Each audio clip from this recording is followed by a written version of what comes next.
buenas noches. Estamos en un nuevo programa de Claves para Construir la Otra Historia. Hoy es nuestro lunes de historia, obviamente, y estamos junto a nuestro conductor estrella, Alberto Lettieri, y la presencia de Sebastián Ortiz, que viene a presentarnos su primer libro, La Patria Terrateniente. Buenas noches.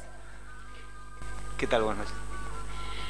Bueno, buenas noches. Aquí estamos con Sebastián, entonces, un texto muy interesante que remite a algo sobre lo que vamos a hablar a lo largo de nuestro programa, que es el conflicto con el campo, genéricamente, cuáles son sus orígenes, su desarrollo y su desenlace.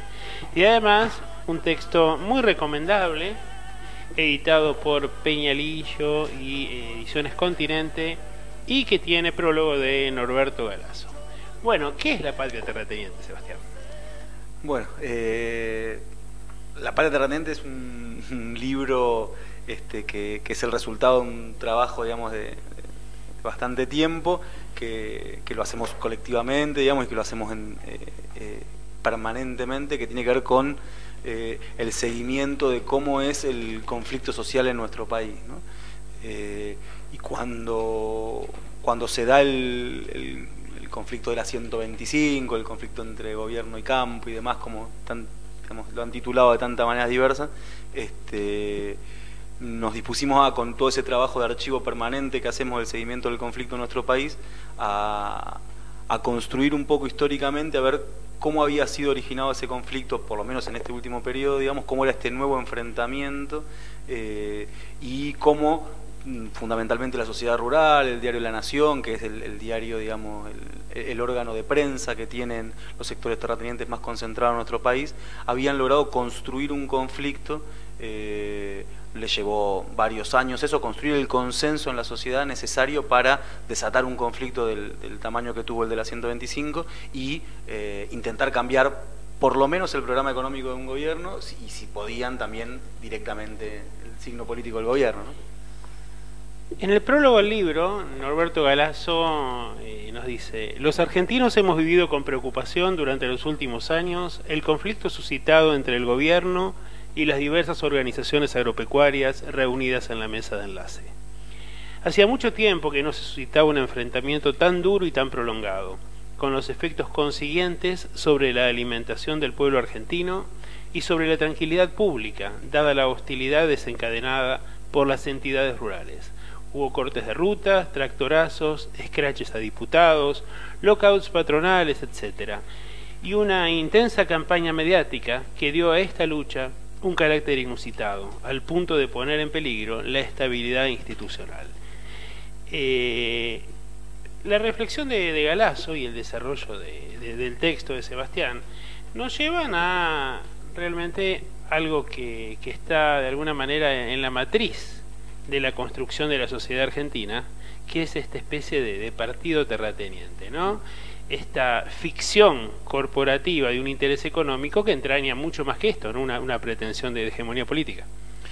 Sí, tiene que ver con el desarrollo histórico de todo nuestro país. Es decir, nuestro país fue armado, organizado, luego de la Revolución de Mayo, luego de las guerras de independencia, de la guerra civil y de todo el conflicto que se desata en nuestro país hasta 1860, fue armado desde 1860 en adelante, a partir de una matriz que tiene que ver con lo agroexportador, con el vínculo con el capital financiero internacional, con las carnes, con los cereales y demás, modelo que funcionó plenamente hasta 1930 y que a partir de ahí, y justamente producto de su crisis y de su, digamos, incapacidad de sostenerse por sí misma. Claro, es decir, la imposibilidad de poder seguir reproduciendo al conjunto de la sociedad argentina dentro de ese modelo hizo estallar ese conflicto en una nueva forma, porque aparecía ya en la década del 30 por primera vez un sujeto social distinto al que había luchado frente a ese modelo durante el siglo XIX, que eran los gauchos, las montoneras federales y demás. Aparecía por primera vez un proletariado urbano que plantea por primera vez su inclusión política, su inclusión social, y que desemboca en el peronismo, y a partir de ahí nuestro país tiene una matriz de enfrentamiento entre fuerzas sociales, una basada en un proyecto agroexportador vinculado al capital financiero internacional, y otro basado en un desarrollo del mercado interno que tiene sus contradicciones internas, pero que se enfrenta a ese modelo agroexportador. Y tiene diferentes etapas, y el 2008 y la 125 es uno de esos momentos, ¿no? Claro, pero yo creo que lo que más se buscó ahí es como buscar una síntesis entre, o sea, lo que se tendría que haber logrado es una síntesis entre ese modelo de cosa que representa estas clases proletariadas, o sea, que hoy más avanzadas, y o sea, no por eso era necesario dejar de ser un país agroexportador, o sea, nunca se discutió eso, sino, en o la sea, década del 30. No, ni en la década del 30 ni ahora, o sea, no necesariamente se tiene que dejar de hacer una cosa por hacer otra.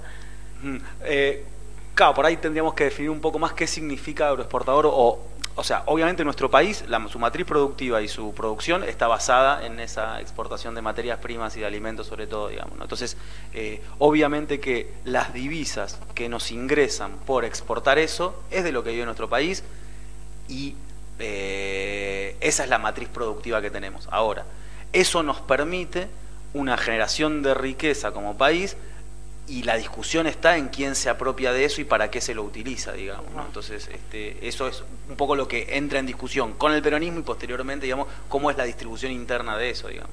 Acá me parece que aparece un concepto clave y que está dentro de esos temas ocultados deliberadamente por ese consenso liberal primero, liberal conservador y luego neoliberal, que es el concepto de renta agraria diferencial, ¿no? Como bien señala aquí Galasso, de esa renta agraria diferencial no se habla en los colegios, ni siquiera en las facultades, donde debería enseñarse nuestra verdadera historia económica, pues se trata de la pieza clave del coloniaje externo y del privilegio interno.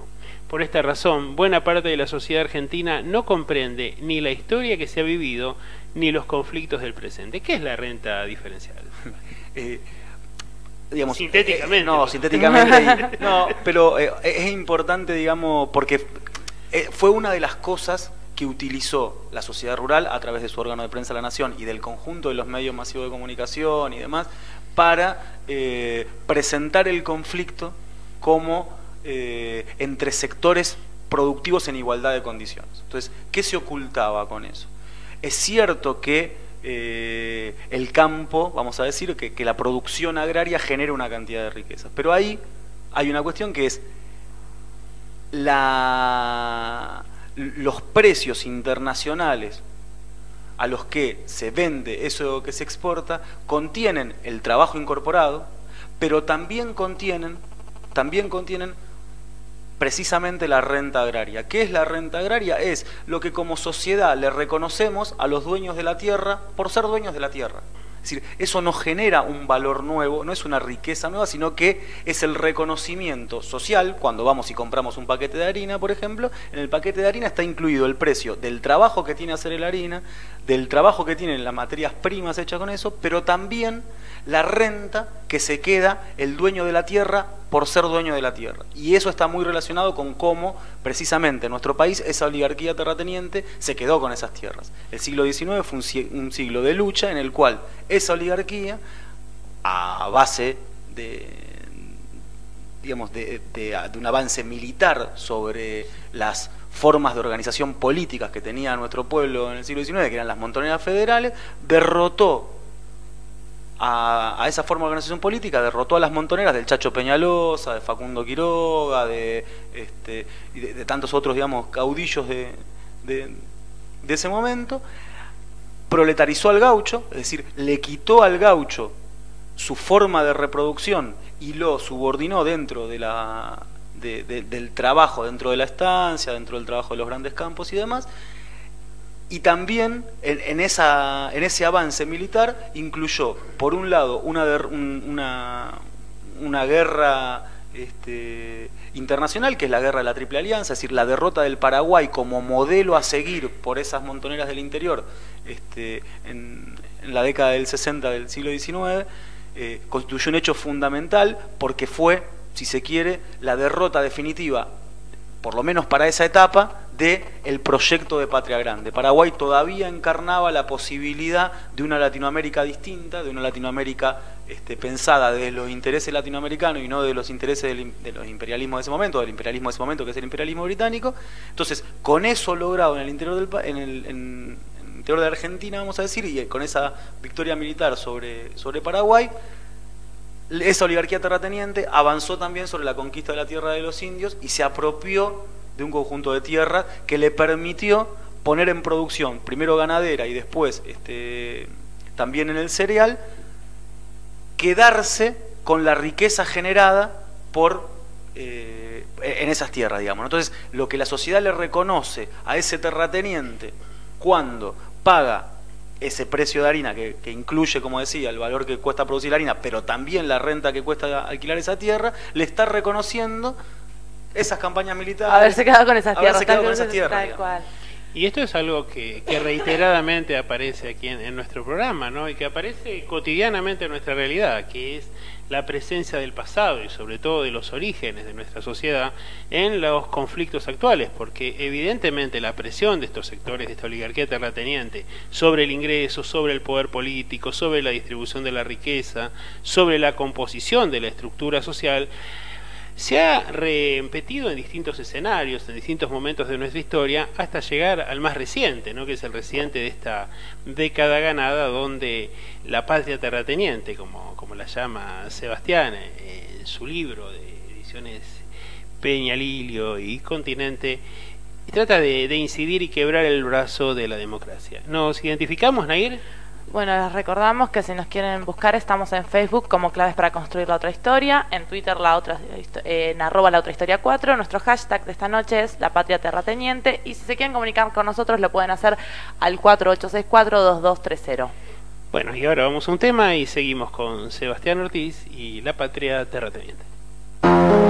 Quiso volar igual que las gaviotas, libre en el aire, por el aire libre. Y los demás dijeron, pobre idiota, no sabe que volar es imposible. Mas él alzó los sueños hacia el cielo y poco a poco fue ganando altura. Y los demás quedaron en el suelo guardando la cordura.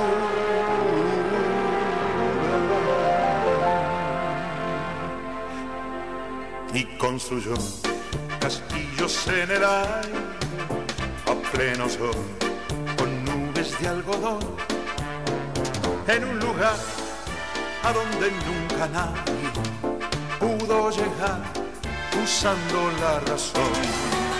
Y construyó ventanas fabulosas llenas de luz, de magia y de color, y convocó al duende de las cosas que tienen mucho que ver con el amor.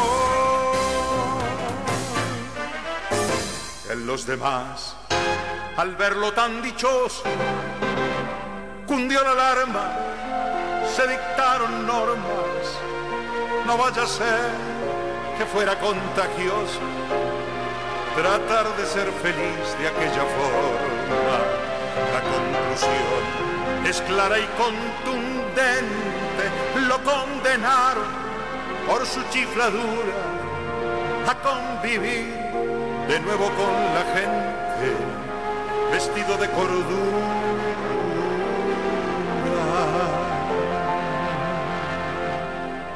Por construir castillos en el aire a pleno sol, con nubes de algodón, en un lugar a donde nunca nadie pudo llegar usando la razón.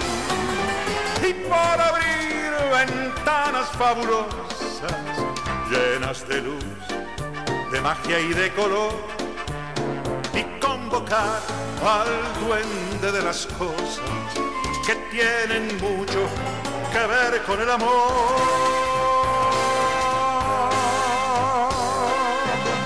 Acaba aquí la historia del idiota que por el aire... Bueno, y seguimos con claves para construir la otra historia y con Sebastián Ortiz y su libro La Patria Terrateniente. Bueno, ¿quién es Sebastián Ortiz? Porque, bueno, estaría bueno saber quién es este hombre que o sea, seguramente no sabe. Estaría bueno que se presente, ¿no? No, bueno, mi formación como historiador y demás tiene que ver con la Universidad de Buenos Aires. Yo soy profesor en la facultad, y me he formado ahí. Pero mi formación más en la investigación, y que tiene que ver con la investigación para mí desde donde la entiendo, que es con un grado de compromiso político, digamos, también, es el resultado de 20 años, un poquito menos, 17, 18 años de militancia, vinculado fundamentalmente a los sindicatos. En nuestro país, digamos, particularmente al sindicato de Canillita, que siempre le agradezco la posibilidad que nos dio desde hace muchos años de discutir, de compartir políticas ahí, pero también de desarrollar toda una política de investigación hacia el interior del sindicato, y que desde ahí hacia el resto de los sindicatos, compartiéndola con todas las corrientes internas que tiene el movimiento obrero argentino. Digo desarrollar porque el sindicato es un promotor de la formación política de los trabajadores, entendiendo que los trabajadores no nos tenemos que limitar meramente a nuestro reclamo económico, gremial, sino que debemos también opinar, discutir y construir un proyecto de país, ¿no? Entonces que tiene que ser protagonista, y eso nos permitió desarrollar desde hace muchos años ahí, entre otras cosas, un centro de investigación que es el Centro de Investigación Florencio Sánchez, y bueno, desde allí, entre otras cosas, hicimos este libro, ¿no? Así que mi formación tiene que ver por un lado con lo académico, pero también con lo político militante vinculado al movimiento obrero desde ahí, ¿no? Yo creo que ahí aparece algo que si bien se escapa un tanto de la problemática concreta del libro, está presente en lo que tiene que ver con la composición de nuestra sociedad y con nuestra cultura y nuestro imaginario, ¿no? Y el hecho de que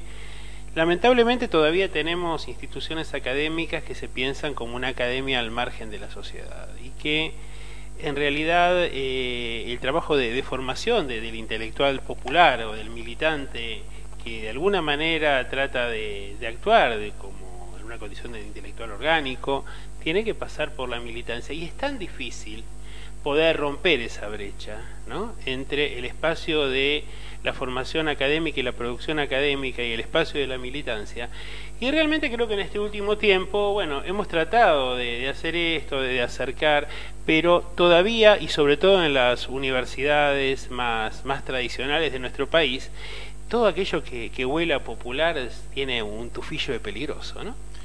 Sí, yo creo que desde hace mucho tiempo, no solamente en nuestro país, esto es más a nivel mundial, pero en nuestro país eso toma forma también por ahí más en los últimos 40 o 50 años, cuando ciertos sectores de capas medias, intelectuales, vinculados a la universidad, se vuelcan hacia una relación mucho más estrecha con los movimientos populares.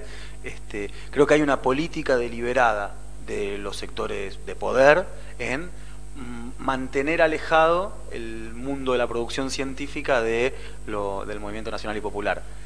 Muchas veces ese mantener alejado en algunas épocas ha funcionado reprimiéndolo directamente, y muchas veces inclusive financiando la investigación en sí misma, de todos los colores, de todas las corrientes y de todos los colores, siempre y cuando no tenga vinculación práctica con ese movimiento nacional y popular, ¿no? Y creo que, digamos, por supuesto que la resistencia a eso es permanente y que se han dado muchos ciclos en esa pelea. Creo que los últimos años han incorporado una enorme masa de jóvenes, sobre todo a la política, y que por lo tanto eso repercute también en las universidades y en las facultades. Yo noto esto, lo que no noto es en todo caso que haya, digamos, o que esto se traduzca en un cambio significativo en la composición de las representaciones estudiantiles, sino que de alguna manera tenemos una izquierda internacionalista y sectores vinculados con el viejo radicalismo que, digamos, en los distintos escenarios universitarios, digamos, todavía mantienen una condición hegemónica, y resulta muy complicado para los espacios de formación nacional y popular tener un peso más significativo. Sí, Eso que vos describís es así. Yo creo que la mayor, no sé si la mayor dificultad, creo que yo empezaría, digamos, a pensar ese problema en cuanto todavía los sectores que entiendo yo que tienen que impulsar más esa transformación, sobre todo vinculado al movimiento obrero y por supuesto el conjunto de las organizaciones populares de nuestro pueblo, pero con fuerte peso del movimiento obrero por lo que significa el movimiento obrero en general, pero además particularmente en nuestro país, cuánto eso se plantea tener una política hacia la universidad, sobre todo hacia los estudiantes y demás. Creo que eso va a modificar, creo que los cambios no van a venir desde arriba, ni en la universidad ni en ningún lado, sino en eso que desde abajo cree fuerza. Y todavía me parece que no puja lo suficiente eso para que se desarrolle, digamos, lo necesario. Y bueno, por eso es que en tus libros o en este tipo de trabajo que se dan desde centros de investigación paralelos a lo académico, uno genera un espacio de resistencia, porque si no este tipo de contenidos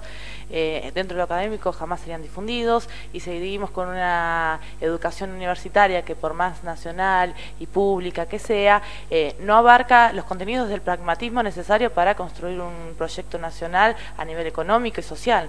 Ni en la universidad ni en el conjunto del sistema educativo, ¿no? Eso es brutal. Si uno mira la estructura de los manuales con que nuestros chicos aprenden, la estructura es ridículo. Todavía seguimos, o sea, no nos podemos correr de esa imagen del villiquen. Estamos, o sea, seguimos con esa cuestión de las fechas, o sea, por ejemplo, lo que es historia, las fechas, la imagen del prócer que ha sido inamovida, que sigue intacta, o sea, y no nos fijamos ni en los cómo ni en los por qué, que son realmente las cuestiones relevantes para hacer un análisis del pasado, para construir, o sea, entender el presente y construir un futuro.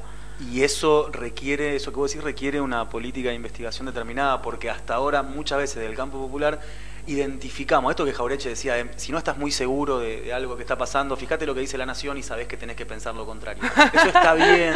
Eso está bien y nos sirve para tirarle piedras a La Nación, pero después hay que investigar, y cuando vamos a investigar lo hacemos con la matriz con la que nos formamos, y ahí nos chocamos de vuelta con el mismo problema, y entonces es un proceso sí, porque caemos otra vez justamente en el discurso que queremos contradecir, que es en este discurso de La Nación, ¿no? Claro. Porque no nos corremos, o sea, miramos para atrás y estamos repitiendo lo mismo que nos están diciendo en el diario. Sí, cuesta muchísimo eso, y bueno, creo que tiene que ver con esos procesos que estamos viviendo, y que yo creo que estamos en un proceso en el cual nuestros pueblos en Latinoamérica estamos obligados a reconstruir nuestra historia, a sacarle todas las capas de tierra que nos han tirado encima, y hacer resurgir ese partido americano del que despectivamente hablaba Sarmiento. Bueno, nosotros tenemos que hacerlo resurgir, pero en reivindicándolo y no diciéndolo peyorativamente como lo decía Sarmiento, porque implica reconstruir nuestra historia, que es lo que está negado. Están negados nuestros viejos, están negados nuestros abuelos.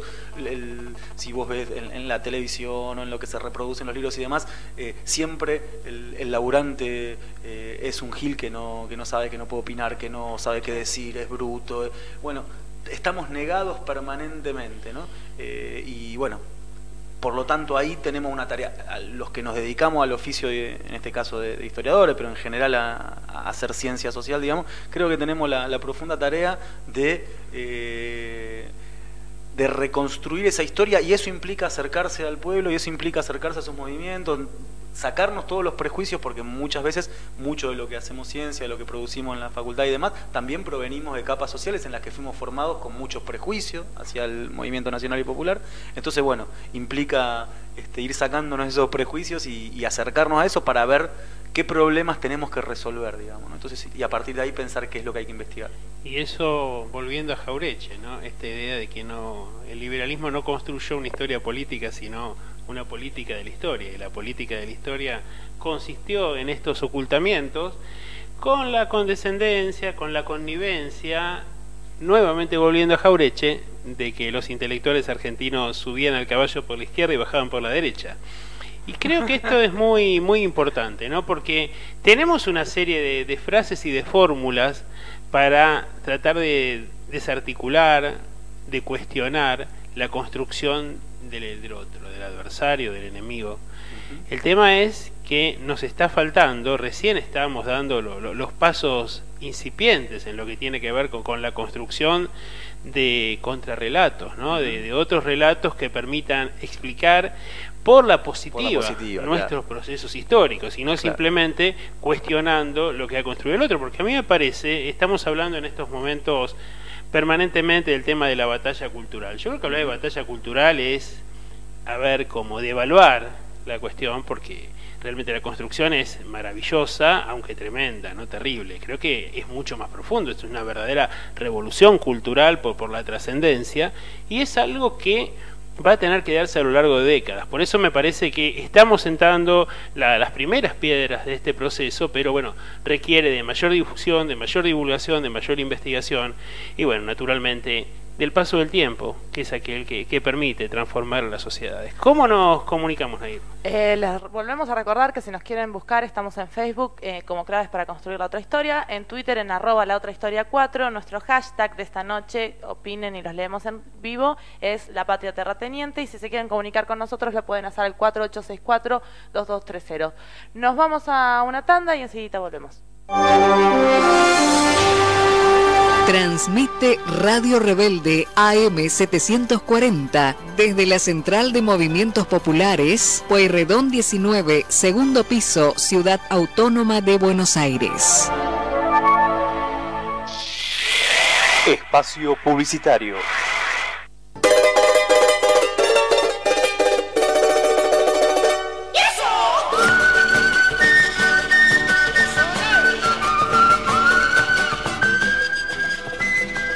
Y continuamos con Claves para Construir la Otra Historia. Hoy es nuestro lunes de historia, obviamente, y bueno, nos acompaña Sebastián Ortiz, con quien justo en el bloque anterior estábamos hablando de su primer trabajo, La Patria Terrateniente, como no solamente como una crítica a todo lo que es el movimiento económico y social de los grupos económicos rurales, sino también como una representación de lo que es desde la parte de investigación histórica, como un espacio de resistencia. Nos estabas contando recién que, bueno, que no solamente lo haces desde fuera de lo que es el espacio académico, sino que lo que intentás, o sea, a tu manera, es incluirlo dentro de lo que es el ámbito académico.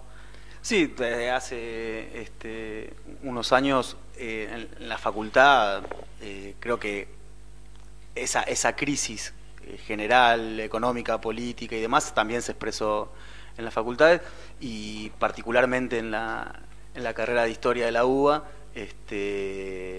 tuvimos muchos años sobre todo, particularmente en lo que tiene que ver con Historia Argentina, con un pensamiento único, liberal y demás, y creo que eso se ha ido modificando, digamos, a partir de la apertura de espacios, entre otras cosas como la cátedra que conduce Alberto, de Historia Argentina 2, a nosotros justo nos toca ver un periodo histórico de conformación de ese Estado Nacional. Disculpame, y demás. aclará que la cátedra que conduzco yo es la cátedra donde vos sos jefe de trabajos prácticos. Yo soy jefe de trabajo Sí, práctico ahí, lo que pasa es que nunca lo aclaramos para que no quede mal, pero en realidad, o sea, la gente que nos acompaña, quienes, no sé, nuestros invitados, no solamente son especialistas en lo que hacen, no son solamente referentes, sino que aparte son amigos, son compañeros, así que, o sea,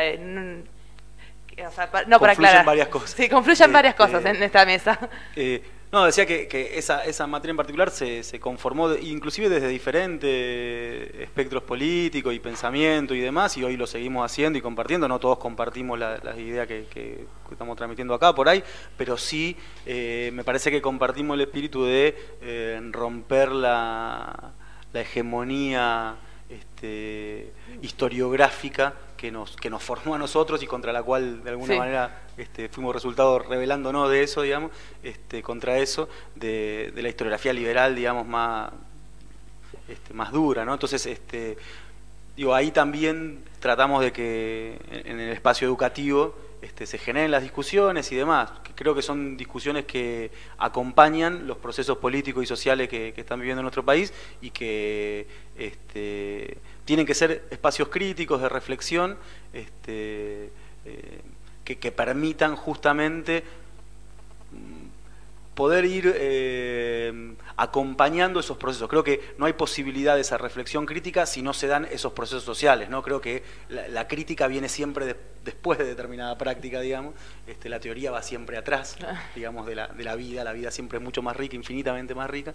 Y bueno, creo que intentamos desde esa materia y desde muchos otros espacios generar espacios críticos de la realidad que estamos viviendo, ¿no? Entonces, por eso la importancia, me parece, de la vinculación en este caso de la investigación y de la práctica política cotidiana, digamos. Volviendo a tu libro, ¿no? O sea, conectándolo con esto que decías recién, esto sería, o sea, desde el análisis práctico de lo que ocurre finalmente después de lo de la 125, o sea, si se hubiese hecho un análisis correcto, si se hubiesen hecho separado, presentado la historia de cómo se conforman estos grupos de poder y qué es realmente lo que pretendían lograr, tal vez nos hubiese generado no solo la adhesión de los sectores productores más pequeños, sino de una gran parte de la sociedad, que eso fue lo más curioso, que en vez de analizarse esta cuestión en su momento como un determinante para formar este modelo nacional y popular en el que se estaba trabajando, se vio como, o sea, como que se estaba queriendo sabotear el modelo económico del país. O sea, y esto tiene que ver con esto que vos decías, de que tenemos una construcción, o sea, desde lo historiográfico, que se instala en la sociedad, que genera que a fin de cuentas este medio pelo, esta clase media, en vez de, o sea, de apoyar estas medidas que son determinantes, son los primeros en sabotear, o sea, acompañando a sectores que en realidad poco les importa su progreso. Sí, y inclusive no solo sectores medios, porque en la 125 gran parte de los sectores trabajadores estaban. Sí, yo los creo trabajadores rurales, eso es lo que era más incomprensible. No solo los rurales. Yo digo, o sea, a ver, tenemos que partir, me parece, de que venimos de una derrota muy grande y que nos han cortado. Tenemos una generación que se ha perdido. Claro, y eso está cortado, esa transmisión, esa experiencia. Entonces, me parece que lo que se hizo en los últimos años fue retomar un sendero de lucha. La lucha nunca se abandonó porque hubo resistencia y porque hubo muchísima lucha desde los movimientos populares y desde el movimiento obrero, desde sectores políticos, desde desocupados, durante los 90 y demás. Pero creo que sí se retomó un camino y bueno, reconstruir los lazos entre eso, volver a ponerlo en contexto histórico y demás, lleva tiempo, y creo que los sectores más concentrados del capital en nuestro país, conducidos por la sociedad rural, por el de la nación, como decía antes, supieron aprovechar muy bien eso y lograron construir un consenso en la sociedad, esta idea de que la lucha fue entre el campo y el gobierno, esta idea de el campo somos todos, es el campo el motor de la economía. ¿Qué significa eso, no? Entonces, por eso decíamos antes la importancia que tiene, por ejemplo, entender cosas como qué es la renta, digamos, ¿no? ¿Por qué? Porque cómo presentaba la sociedad rural, la nación y demás el conflicto, cómo lo que produce riqueza es el campo y me están confiscando una parte de la riqueza que yo produzco, ¿no? Entonces, ¿ahí qué se pierde en ese análisis? Que el valor que tiene incorporado cada grano de cereal, por ejemplo, que se vende, que se exporta, al cual se le retiene una parte, incluye lo que cuesta hacer las rutas, lo que cuesta hacer, que la hacen los obreros de vialidad, lo que cuesta hacer los puertos, que la hacen los obreros portuarios, lo que cuesta hacer los camiones, que la hacen los obreros de esmata, lo que cuesta hacer los tractores. Entonces, lo que nosotros exportamos incluye una cantidad de trabajo del conjunto del país que está contenido en esa riqueza que se exporta. Por lo tanto, la discusión está, entonces, bueno, ¿y quién disfruta del beneficio que tiene eso en lo que somos competitivos en el mundo una vez que lo exportamos y que ingresan las divisas? Entonces, estos sectores terratenientes lograron en ese momento construir la idea, el consenso necesario en la sociedad, en gran parte de ella, de que se les estaba sacando una parte que les correspondía, y creo que eso es lo que... Creo que el conflicto más allá de cómo terminó con la votación de Cobo y demás, con el voto no positivo y demás, creo que lo que habilitó fue la discusión, poner otra vez en discusión cuál es la riqueza que nuestro país genera y cómo la tenemos que distribuir internamente, si es para los 40 y pico de millones que somos, o si es para 10 o 12 millones que son lo vinculado a lo terrateniente, digamos, ¿no? Sí, una cosa muy, muy llamativa era aquí que veo en la tapa del libro de Angelis, ¿no?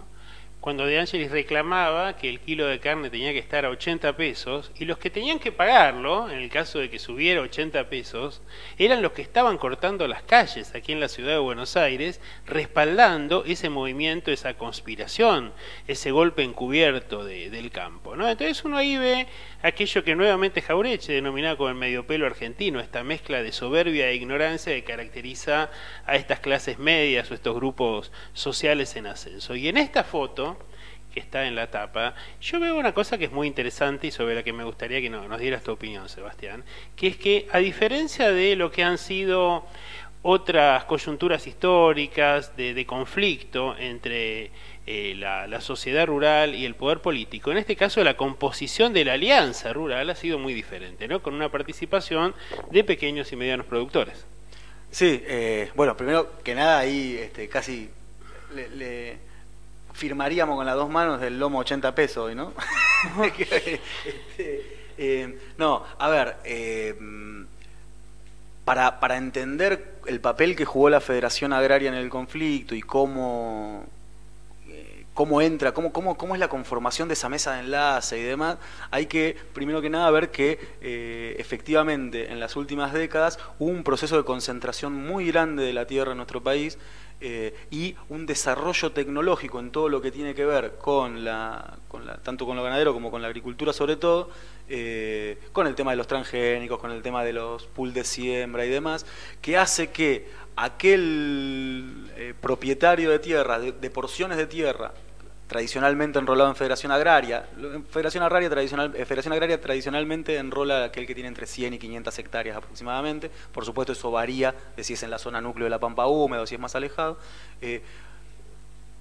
Ese propietario de esa cantidad de hectáreas, hoy con los paquetes tecnológicos que se necesitan, no puede poner por sí mismo en producción ese campo y se dedica a arrendarlo, precisamente a quien más tierra tiene o a esos mismos esos pools de siembra que son el resultado de la penetración del capital financiero y el accionar del capital financiero en la rama agrícola. Entonces, son sectores que alquilan su tierra a los pools de siembra, a sectores más concentrados y que viven de lo que cobran de ese alquiler, ¿no? Entonces, eso les permite tener un nivel de vida determinado y no estar directamente vinculado a la producción. Entonces, pero lo que hablábamos hace un ratito, ¿a qué costo, no? ¿A qué costo? Porque eso, entre otras cosas, lo que hace es que en el proceso de concentración de la tierra, que van a perder la tierra. ¿Por qué? Porque una vez que generación tras generación se pierde la capacidad de poner en producción la tierra propia, después es el pool de siembra el que decide a qué precio te la compro. Y entonces va hacia una muerte, pero decíamos en la tanda, charlando entre nosotros, decíamos, va hacia una muerte muy dulce, porque va con plata en el bolsillo. Entonces cobra determinada plata por alquilar su tierra, y entonces ahora vive bien. El tema es que está hipotecando las generaciones futuras, ¿no?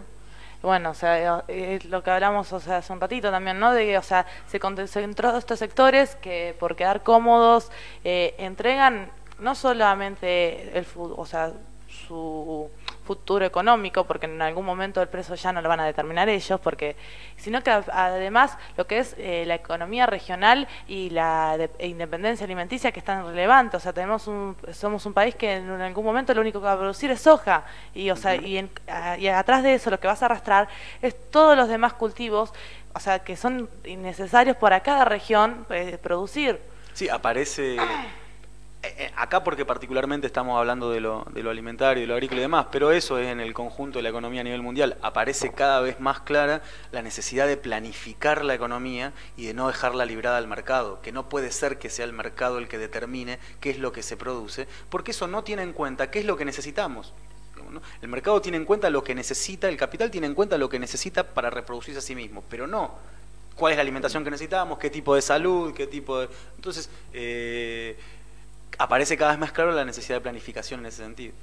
Bueno, y ahora vamos a ir a un tema, pero no sin antes recordarles que si nos quieren buscar, estamos en Facebook como Claves para Construir la Otra Historia, que nos tienen que dar su me gusta, que ya estamos ahí pisando los 1000, que estamos en Twitter en @laotrahistoria4, y nuestro hashtag de esta noche es La Patria Terrateniente. Si se quieren comunicar con nosotros lo pueden hacer al 4864-2230, y ahora, Luciano, ¿nos pasas una canción? con las manitos para arriba, menea para mí, con las manitos más arriba, menea para mí, suavecito para abajo, menea para mí, más abajo, menea para mí, así, así, menea para mí,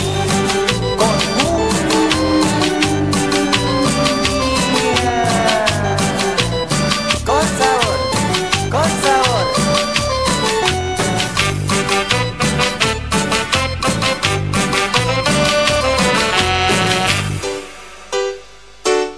Me gusta cómo mueves la cola y cómo estás zarpada en trola. Me gusta porque eres tan bruta, también me cabe que estás bien bruta. Mueve la colita para adelante y para atrás, mueve tu cinturita, te quiero ver menear. Levanta la mano si quieres fumar, levanta la mano si quieres tomar. Cómo me pega mi negra fumachera, cómo me gusta María, no duermo ni de noche ni de día. Levanta la mano si quieres fumar, levanta la mano si quieres tomar. Porque las pibas están borrachas, agachate y dame la bombacha. No, no seas así, menea para mí, ay menea para mí. Con las manitos para arriba, menea para mí, con las manitos más arriba, menea para mí, suavecito para abajo, menea para mí. Bueno, y continuamos con claves para construir la otra historia. En nuestro último bloque escuchábamos a Damas Gratis, o sea, como para salir un poco, o sea, de este aire solemne, porque nos gusta cortar un poquito a veces. Alberto. Bueno, y volviendo un poco a los planteos de Jauretche, de La Nación y demás, hay un par de fuentes aquí en tu trabajo que me gustaría citar, ¿no? La Nación decía en medio de este conflicto: los argentinos estamos acostumbrados a utilizar el odio como instrumento político. Que el odio no ocupe nunca más un lugar en la historia de nuestro país. Que el futuro argentino sea cada vez más el fruto de una convivencia fundada en la aceptación del otro como base y fundamento de una sociedad auténticamente pluralista. Esto es muy interesante porque era en el momento en el cual se apretaba, se presionaba, se amenazaba de parte de esta articulación del campo. Pero luego La Nación decía lo siguiente: los teóricos de los sistemas colectivistas concibieron la expropiación de la tierra con el declarado fin de construir una sociedad igualitaria. No han faltado quienes, a la luz del afán gubernamental por quedarse con una porción cada vez mayor de la renta agropecuaria, han hablado de un espíritu colectivista detrás de las políticas kirchneristas. Sin desmerecer totalmente esta hipótesis, miren ustedes, ¿no?, parece más acertado especular con la idea de un esquema mucho más sofisticado, por el cual las actuales autoridades nacionales han estimado que no era necesario expropiarles a los productores sus tierras, sino que bastaba con expropiar gran parte de su producción. La mentira de manera sistemática, ¿no? Y recordemos cómo arrancaba: que el futuro argentino sea cada vez más el fruto de una convivencia fundada en la aceptación del otro como base y fundamento de una sociedad auténticamente pluralista. Sí, cuando vemos los hechos como ahora lo de Venezuela, aparece claro, digamos, qué pasa cuando no sucede lo que quieren, ¿no? O sea, están obligados a ir hacia la violencia, están obligados hacia intentar golpes, ahora lo llaman golpes suaves, digamos, a la modalidad esta que tiene de generar determinado... Sí, los golpes cívicos, claro, las revueltas internas. Entonces, y lo han intentado, bueno, en nuestro país el último intento de eso fue en diciembre, ¿no? El intento de levantamiento policial y tratar de arrastrar detrás de eso al movimiento obrero, que por suerte, aún con toda la conflictividad que genera la paritaria y demás, no se dejó llevar por la oleada esa, porque a lo que apostaban, si uno lee los diarios de diciembre del año pasado, digamos, claramente a lo que apostaban es a que se produzca un levantamiento cívico contra el gobierno. Es una institución. Bueno, tal cual. Entonces, que ellos hablen de que no hay que generar odio, bueno, es esto, es a lo que... Bueno, pasa que uno lee estos artículos, o sea, en estas determinadas situaciones, y uno que está un poquito más metido, o sea, que en lo que es la interpretación de cada discurso, roza lo ridículo y lo patético escuchar a La Nación haciendo este tipo de comentarios, pero el tema es que se instalan de tal manera que empiezan a ser peligrosos. O sea, estas cosas que pasan en diciembre, lo que está pasando en Venezuela, es la instalación de un discurso donde se levanta a ciertos sectores en beneficio de esos mismos sectores. O sea, y lo peor es que quienes deberían protegerse son quienes acompañan. Sí, pero yo creo que hay un tema aquí que me parece que es importante destacar, ¿no? Porque, y tiene que ver con lo que planteábamos antes, lo que planteaba Sebastián, el hecho de que, bueno, una cosa es la crítica de la construcción del otro y otra cosa es la necesidad de la construcción propia. Y nosotros sabemos que La Nación históricamente ha tenido este discurso que ha ficcionalizado de alguna manera una defensa de las instituciones mientras se apropiaba de papel prensa o mandaba a exterminar a buena parte de las montoneras federales en los tiempos de Mitre o más adelante. Entonces, aquí hay otro problema, que es el tema no solo de cómo intenta construir consenso en su beneficio del otro, sino de lo mal que hemos operado nosotros al momento de tratar de desarticular ese discurso y tratar de transmitir efectivamente cuáles eran los principales clivajes de este debate político y de esta coyuntura tan especial, ¿no? Sí, para mí una de las cosas más graves de eso es que después cuando se hace la autocrítica se cree que son problemas de comunicación, como que no comunicamos bien. Yo creo que es mucho más profundo y tiene que ver con el trabajo permanente que implica la formación política. No estábamos listos para llegar a ese debate. De hecho, y de hecho el conflicto lo instala la sociedad rural, no lo instala así el campo nacional y popular. Es decir, ellos provocan el conflicto cuando consideran que tienen la fuerza suficiente para avanzar. Confiar en que después un medio de prensa, qué sé yo, pongamos hoy en día un Página 12, un Tiempo Argentino, puede reemplazar la construcción política de base, es una locura. Y no es de ahora. El trabajo que le sigue a esto, digamos, en lo que tiene que ver con mi investigación en particular, es un trabajo sobre el comportamiento empresario en el segundo gobierno de Perón, del 49 al 55, ¿no? Una de las cosas que aparecen ahí como conflictiva es la sanción de la Constitución del 49, en la cual, entre otras cosas, ahora está resurgido el tema, se avanza sobre la función social de la propiedad. Los argumentos de la nación, la prensa y demás empiezan a elevar el tono en la discusión sobre los argumentos. Los órganos de prensa oficialistas en ese momento eran, paradójicamente, Clarín, que era un diario oficialista durante el peronismo, digamos, en la época de Perón, y Democracia, que era directamente el órgano de prensa de presidencia. A la hora de defender por qué había que sancionar una nueva constitución, tanto Clarín en sus editoriales y el Democracia, que era directamente la voz de presidencia, trataban de justificar la sanción del 49, de la Constitución del 49, basado en que en realidad era un mejoramiento de la Constitución de 1853, de la Constitución liberal de 1853, pero que no era contra la Constitución de 1853. A tal punto era obvio que nos quedábamos como campo popular sin argumento, que solo Perón, en su discurso, salía a decir: no, muchachos, hasta se están equivocando cuando me quieren defender, esta Constitución es contra la del 53. Bueno, o sea, ese mismo error que se cometió después, o sea, no error, o sea, esa falta de construcción que nos faltaba, o sea, eso es lo que pasa cuando venimos atrasados, o sea, y queremos ir más adelante porque o sea, tenemos la necesidad de avanzar, pero el tema es que no hemos preparado el campo para dar ese paso a veces. Sí, porque yo creo que ahí está el tema de fondo de todo esto, que es la necesidad de la revolución cultural, ¿no? Es decir, básicamente, en la medida en que no seamos capaces de cambiar esa cultura de raíz, de transformar las representaciones sociales, vamos a estar condenados a ser inquilinos del poder institucional con plazo de término de entrega, ¿no? Porque efectivamente, de alguna manera, sigue existiendo esta idea de ilegitimidad que se extiende a partir de la enseñanza de nuestra escuela, de nuestras instituciones, ¿no? Es como una especie de carnaval, de un momento provisorio para que las cosas de alguna manera vuelvan a la normalidad. Y nosotros lo que tenemos que construir es una cultura diferente, representaciones sociales que planteen que este modelo democrático, igualitario, basado en el consumo, la producción, el crecimiento industrial, la integración latinoamericana, un componente fundamental. Fíjense que así como se hablaba o se prohibía a Perón en algún momento nombrar a Perón, pronto seguramente para algunos habría que prohibir nombrar a Chávez o a Venezuela. Seguramente, sí.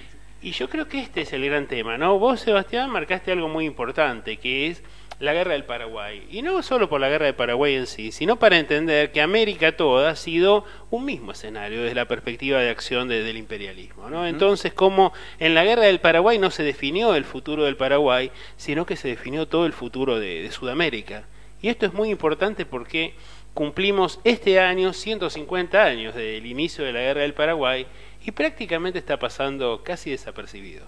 Sí, como tantos otros hechos que de la construcción de ese pasado que es nuestro, que están tapados en el olvido, ¿no? Y que están inclusive hasta matizados y hasta que a veces parodizados, o sea, sí, con y esas hasta capas de veces tierra del propio sector, digamos, del propio campo nacional y popular, se los niega porque no sabemos qué responder frente a eso, ¿no? Perón contaba una anécdota, en la época después de que ya había caído Perón, se escribe un libro de un autor argentino que está oculto tras mucha capa de tierra, que se llama Atilio García Mellid, que escribe sobre la guerra del Paraguay, precisamente escribe dos libros, uno sobre Argentina y otro sobre la guerra del Paraguay.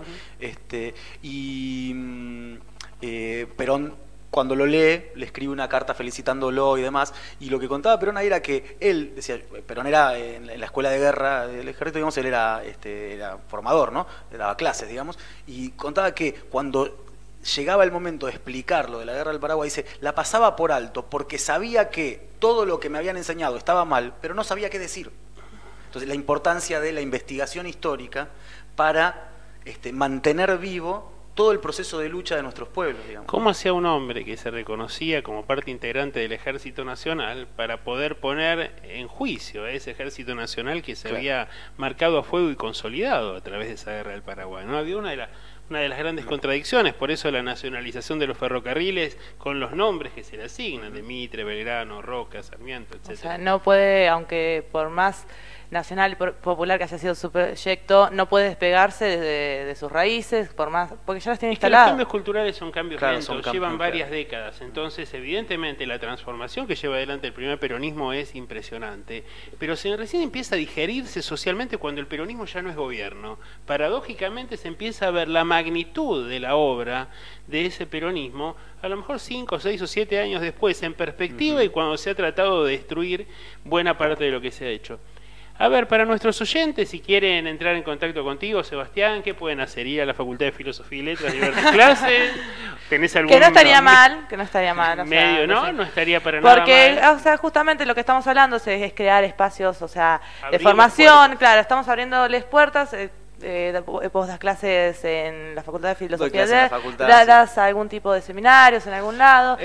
No, o sea, digamos, sí, pero esto que te contaba, digamos, antes, vinculado más que nada a la formación político-sindical y demás. Sí pueden conseguir el libro se consigue en todas las librerías, no quedan muchos, y no lo digo, o sea, dale, sí lo orgulloso, no le quedan, los vendí todos. No, es verdad que tuvo una muy buena edición y venta, pero quedan todavía, así que se consigue, se llama La Patria Terrateniente y se consigue en todas las librerías. Bueno, ahí en el libro también figura algún ¿Y si se quisieran contactar con vos? Creo que ahí figura, a ver, tenemos un mail de contacto ahí en el libro. No está. No está. No está, bueno. Ah, sí, acá está. Que, digamos, el nombre del mail tiene que ver con ese trabajo permanente que hacemos, que también es una publicación del seguimiento de la coyuntura nacional y mundial en nuestro país. Es www.analisisdecoyuntura, todo seguido, .com.ar. Ahí se pueden contactar y también pueden entrar a esa página que tiene la publicación esta mensual, digamos. Bueno, y la verdad, bueno, te agradecemos muchísimo porque hayas venido, un honor que vengas a presentar tu libro con nosotros. Muchas gracias a ustedes. Te felicitamos por el trabajo que estás haciendo, que realmente es, como recalcamos siempre, tan necesario. Y bueno, nos vamos a ir despidiendo porque ya estamos terminando. Nos encontramos mañana para nuestro martes de cultura. No, creo que no tengo más nada para decirles, ¿no? ¿Tenés algo para decir? Solamente que, puede ser que tengamos alguna diferencia, pero queda claro que en el momento de la batalla siempre nos van a encontrar en el mismo lugar de la trinchera. Muy buenas noches y hasta mañana con claves para construir la otra historia.